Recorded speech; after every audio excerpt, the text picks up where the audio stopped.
Welcome to Management TV. Today we're once again with Phillip Kotler. Phil is the world's most renowned expert on marketing. He is the creator of the field and has written over 50 books, 10 of which have been in the last 5 or 6 years, and has recently published a book on Marketing 3.0. And we're going to learn about it with him today. Thank you very much, Phil, for being with us today. Happy to be with you always, Eduardo. Marketing 3.0, what is it all about? Well, let me give you a preview. Yes. It turns out that I believe most companies are in Marketing 1.0, which I will explain. A small percentage are in 2.0, and a few now are in 3.0. And by the way, no company should jump from being 1.0 to 3.0. They better crawl before they get to that stage if they want to get to that stage. A Marketing 1.0 company is doing the job, a good job. They are being efficient and profitable, making something for a lot of people. However, some companies have decided to learn more about who they're selling to. Okay. They move from just making and selling a good product to understanding their customers with big databases and watching movements in their customer fans and so on. And that is 2.0. And 3.0 goes further than that. 2.0, if you were to describe it with one word or one concept, what is Marketing 1.0? Well, 1.0 is appealing to the customer's mind wherever you can find customers. Okay. And 2.0 is appealing to the customer's heart by knowing a lot about the customer and trying to get closer to serving the customer. Okay. And now, yes, Marketing 3.0? And Marketing 3.0 is about knowing the customer is more than a person simply interested in a product that you're providing, but is a person who has concerns. Because the world is kind of getting more and more unstable. There's the question of, will the planet run out of resources? There's the question of poverty, water shortage. And so it's a context for a company saying, we care too. We not only want to sell what you want in the best form possible, but we would like to make sure that we understand the world you're living in, and we're trying to make a difference and also make a better world. That's 3.0. In one word would be? Caring. Caring about the planet and the world. Okay. Let's try to define the basic marketing concepts and apply them to Marketing 1.0, 2.0, or 3.0. Sure. For example, positioning. What is positioning? Well, positioning is letting your target customers know how you will differ from the other competitors in offering points of difference and not only points of parity. We use those terms. Most companies have to at least do the same thing the other companies are doing. Then they're on par with that. But you take a company like Starbucks, they're not only make sure that the coffee is fresh and that and it delivers what coffee should deliver, but they add much more. They're positioned as giving a finer coffee, more types of coffee, and a whole experience in a place where you're going to enjoy the moment of coffee. That's positioning. Segmentation. Segmentation is the recognition you can't serve everyone with equal satisfaction. I'll give you an example of that. McDonald's believes in a thing they call brand journalism. That is, they stand for this idea of QSCV. Let me explain. Their formula is always quality, service, cleanliness, and value. QSCV. But you know, what they should really emphasize differs from whether they're trying to reach the teenager, they're trying to reach the mother of children, the senior citizen. And so within the QSCV, they have a different but consistent message with the QSCV for each segment of the market. In both positioning and segmentation, the difference between Marketing 2.0 and 3.0 is to add those dimensions of caring society and planet? Yes, right. When you're a 3.0, you also have to be a 1.0 and 2.0. They're more pillars to your marketing strategies. By all means. Okay. Don't become good at 3.0 without being good basically with your basic product and your customer understanding. The marketing mix. Yes. The 4 Ps. Yeah. Is it still a valid concept for the marketing 3.0? It is definitely still the basis of any brand plan. But there's one addition now called co-creation that was missing. Namely, the 4 Ps is what the company does on its own to set the product, features, the price, the place or distribution, and also the promotion. But you know, in setting those things, they ought to engage their customers who really love them. Let's assume that some companies have customers who love them. Companies like, for example, Harley-Davidson, where people who drive motorcycles, they often say, Harley, could we help you? You're making the next motorcycle. We have some ideas. Can we hang around? We don't want to be paid. We just want to join you. What are successful companies doing to co-create with their companies, with their customers, sorry? They're basically building a love affair with their customers. And I can say more about what we've learned about that. It's not only in a book, Love Marks, but there's a book called Firms of Endearment that have taught us how to turn on your own customers as well as your employees. There's a lot involved in getting closer to your there's a thing we call crowdsourcing. It's a term used in a book called The Wisdom of Crowds, which say that there are a lot of people out there who would like to participate in your company in one way or another, and not only in what your product might become, but also what your advertising might become. Wonderful story about Doritos, which is a snack food like a potato chip. They decided not to use their advertising agency to develop a new ad campaign. And they said to all of you people who love Doritos, any of you who want to create a campaign for us, an advertising campaign, please send it to us. We will choose the best ones and reward you for it. And not only that, the very best one will be used for our next campaign, which means that they are bypassing the ad agency. And they ended up with a brilliant campaign that no ad agency would have probably, with its narrow interest in a few concepts, have come up with. That's crowdsourcing, getting the crowd to join you, or it's co-creation with your fans.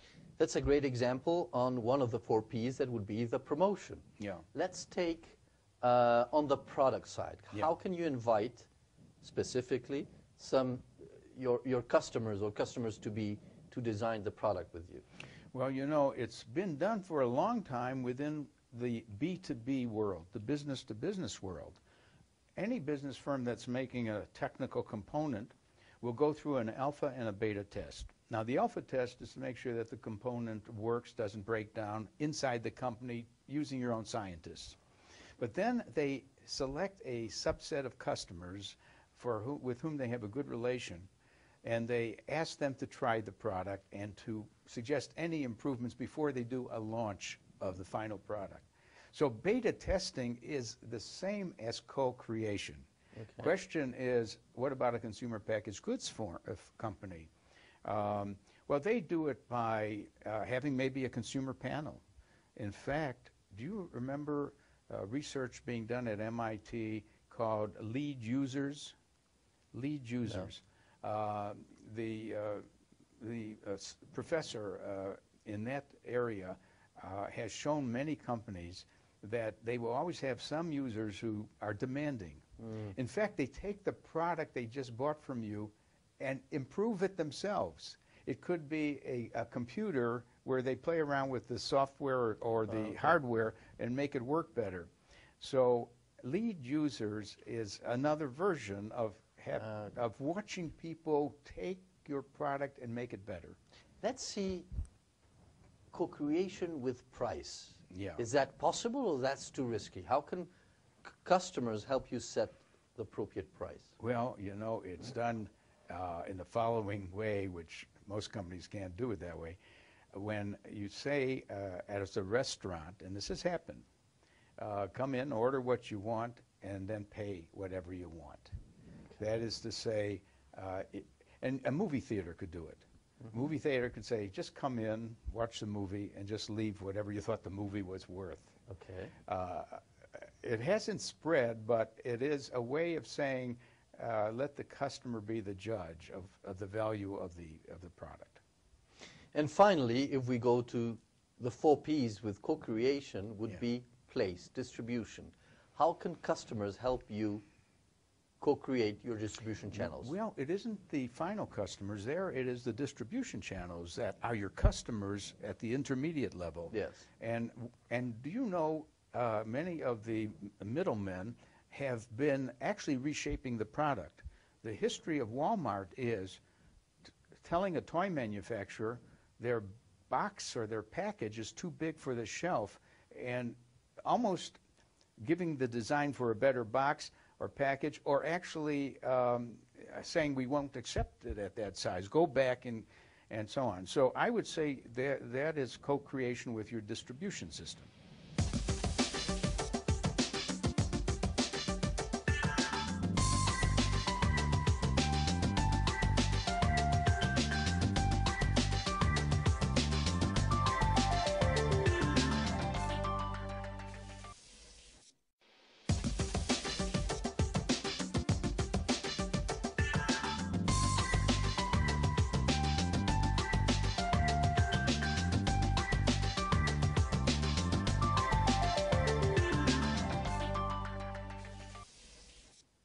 When you're talking about marketing 3.0, the marketing of the spirit, the marketing of values,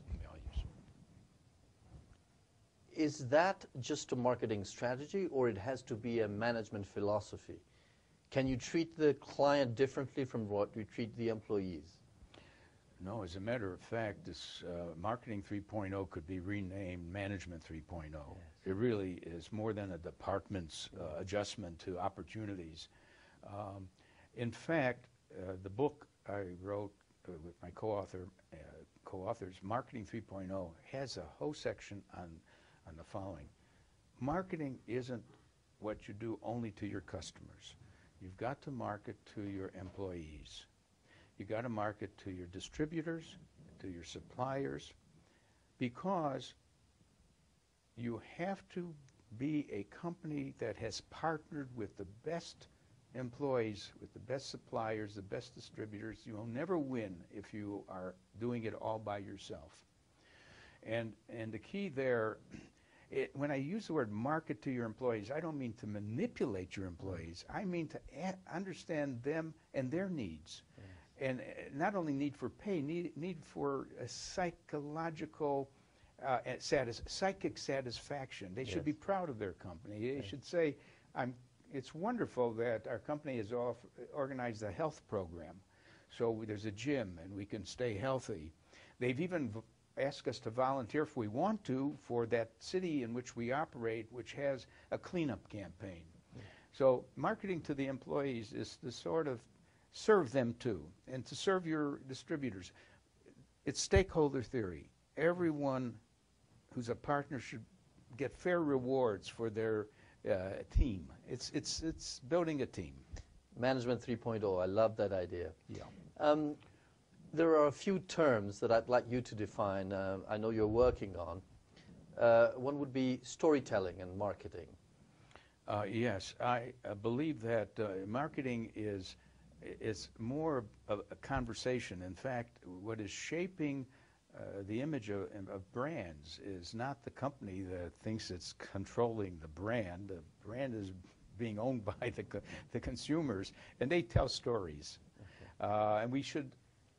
Do you know what we can do with the Twitter? I discovered this, that Twitter is not just about twittering. And I could be saying I'm in Sao Paulo now to those who want to follow what I'm doing, or I could follow what Madonna's doing. All right. But it's keywords. I could find out what is being said about the Prius automobile. Okay. I just put it as a keyword on Twitter, and if it comes up in any conversations, I may have about 500 conversations which mention the word Twitter. Prius. That means the Prius. And then that means I can learn if I mentioned at all as the company Prius, if I mention mostly favorably or unfavorably. And companies have to recognize that they're being discussed. They're in a fishbowl being observed and talked about. So conversation and storytelling is very important. There's going to be bad stories about you and good stories. I think a company sometimes recognizes a bad story, and the smartest thing it could do is say, you know, some people are dissatisfied about something. We're doing our best to correct that. Demarketing. Yes, I am concerned about maybe reaching and returning to the age of demarketing. Now, what do I mean by that? Imagine the time when we had shortages, like during a war or something. People had to line up. No marketing was done, right? Yeah. Because if you're going to do any marketing, you're going to try to reduce the demand, make the line shorter. You're going to raise the price. You're going to make your product simpler. Rather than adding features, you may make them just simpler so you can make more of them. So demarketing is to use marketing in reverse, and you do that when you get limits to growth, when you're running out of resources, where you don't have to market anymore. Look at California. You know they have a water shortage. They want people to be more careful using water. So what they say is, don't shower every day. Don't water your grass every day. They're demarketing. Inside marketing. Well, it's sometimes easier to market to your customers than to market to the other functions. I mean, if the other functions have a low opinion of marketing, sometimes it's deserved, by the way. It's deserved because marketing has no accountability. They ask for a lot of money. We don't get the return on marketing investment called the ROMI. What is the ROMI? So how do I get to work very well with the manufacturing people who are mad at us because we have promotions and screw up their manufacturing timing? How do we get the finance guy to accept the $10 million budget that we need? Inside marketing. I now would ask for inside marketing in the sense of Intel inside or Lycra inside, when you put a product in other company's product, but you still want to market it. Well, this problem concerns a huge number of companies who make some product that is incorporated in a larger product. We wrote a whole book on that. We published it called Ingredient Branding. Okay. Now, the success stories are 3 or 4. Certainly, Intel is the best success story because I would never ask who made the chip, but now I won't buy a computer without the Intel chip. Gore-Tex. I want that outdoor clothing. Was that made with Gore-Tex? I want Gore-Tex to be the material. And then when it's the artificial sugar, you want that special sucralose or something to be NutraSweet. Yeah. Now, we have in that book the stories of about 24 companies that managed to get their ingredient asked for, wherever it got lost in the product, but it was asked for. Ingredient marketing. Ingredient Great idea. marketing, yeah. Thank you very much, Phil, for being with us today. We always learn a lot. We are hoping to have your new books out soon, read them, and continue our conversations. Well, thank you very much. It's always fun talking to you, Eduardo. Thanks for your questions. And thank you very much for following us on Management TV. See you soon.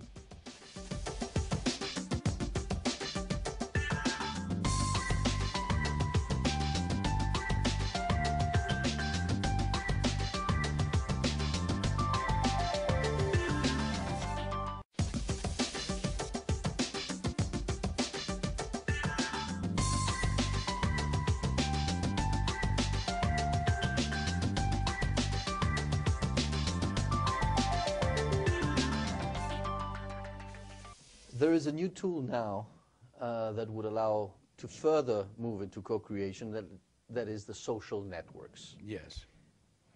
Can you share interesting examples of companies using the social networks to improve their co-creation with the customers?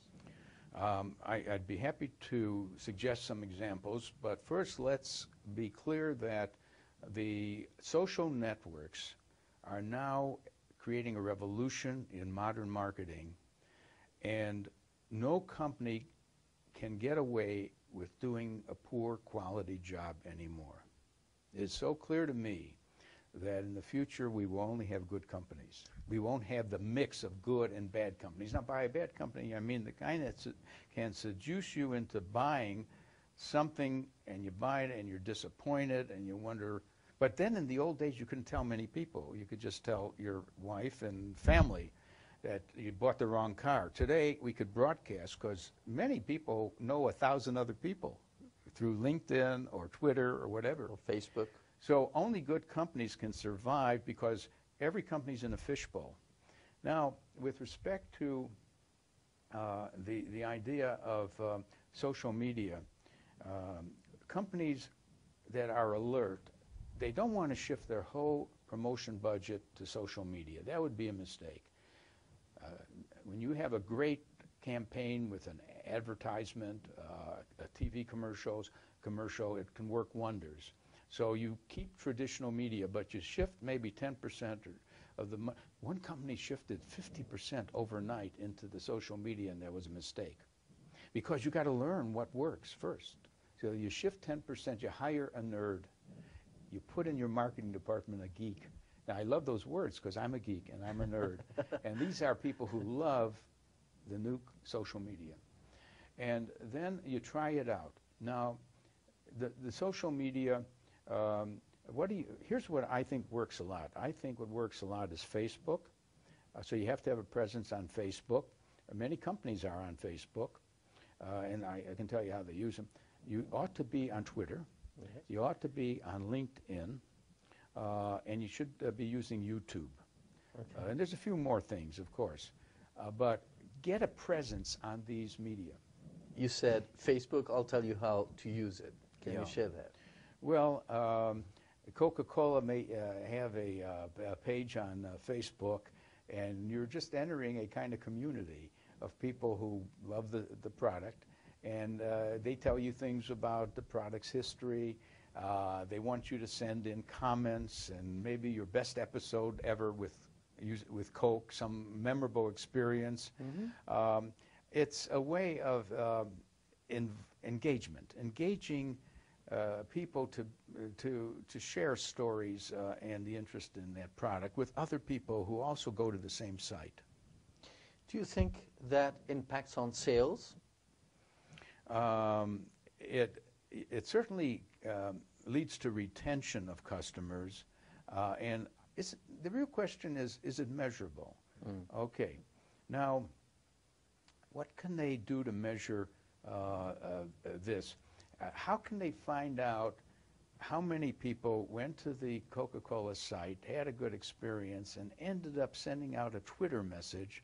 I was at the Coca-Cola site on Facebook, and did you notice that they're coming out with a new drink, which I think is great. And now we have to figure out how many people they sent that Twitter message to. And then we should find out by checking on some sample of the Twitter receivers of that message, did they pass it on to others, or look at the Facebook site on Coca-Cola. It's not easy to do, but you should have a little faith in that if there's been an entertaining, involved experience, that some talk was generated. We talked about marketing 3.0, the marketing of sustainability, society, caring for something, the marketing of the spirit. Is that so culture related that we cannot have a global marketing strategy if we are talking about 3.0? You raised a very good question, Eduardo, because countries are at different stages of development. If you're going to sell your product in Scandinavia, you better be a marketing 3.0 company. Mm. Scandinavians are very educated. They're very concerned about the limits to growth and so on, and they want to see that you're doing something as a company that shows caring. Let's go to an opposite type of country, maybe one deep in Africa that doesn't have much of a middle class and mostly poor. There's one country, I think it's Zambia, that's 89% of the people are poor. They just want to eat something. I don't think being a Marketing 3.0 company matters at all. Yeah. So that's the answer to the question. Regarding creativity, yes, how would you approach Marketing 3.0? How would you embed new creativity in a Marketing 3.0 strategy? Well, first of all, I want to distinguish between being authentic and inauthentic. There's a lot of companies who might see a PR, public relations kind of nice thing about Marketing 3.0. And when that happens, and when they're inauthentic, it's called greenwashing. They're going green, but when you really examine it deeply, I'm talking about companies that build it in their DNA. Now, how do you creatively commit to that? You know, companies give out often a lot of money because they care, but the company that just gives it out miscellaneously, that's a good cause, this is fine, and so on, it doesn't add up. And I've made a case in my earlier book called Corporate Social Responsibility that they should really get a cause and make a difference in that cause. Avon, the direct marketer, who sells mostly to women, said that what really counts and what worries women, or again, look at the whole person, ask what their life concerns are, is breast cancer. And they have raised over $100 million over the years to help researchers find solutions to this problem. So the money isn't spattered around. Motorola likes to give money to engineering schools. Clearly they want better engineers, and that makes sense. So we examined 40 companies that really have a cause. And why shouldn't a company do that?